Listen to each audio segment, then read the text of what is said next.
खेड तालुक्यातील वेरळ भोसते कोंडिवली मार्गे शिव या रस्त्याची अत्यंत दयनीय अवस्था झाली आहे। या रस्त्याच्या दुरुस्तीसाठी खेड पंचायत समितीसमोर सामाजिक कार्यकर्ते मंगेश मोरे यांनी स्वातंत्र्य दिनापासून उपोषण सुरू केले। हे उपोषण आज स्थगित करण्यात आले आहे।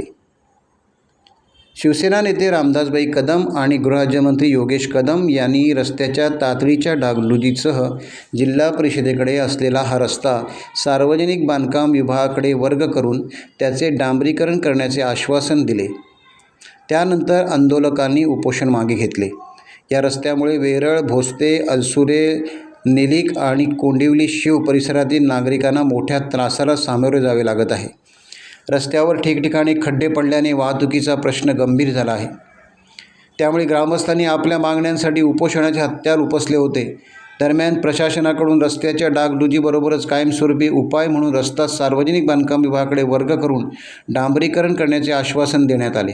या आश्वासनानंतर उपोषण स्थगित करण्यात आले। यावेळी वेरळ भोसते अलसुरे निलिक कोंडिवली आणि शिव परिसरातील ग्रामस्थ मोठ्या संख्येने उपस्थित होते।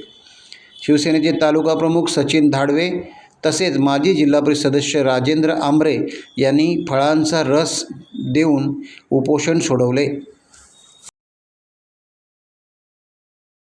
टाइम्स डिजिटलला लाईक करा, शेअर करा, सबस्क्राइब करा आणि बेल आयकॉन दाबायला विसरू नका।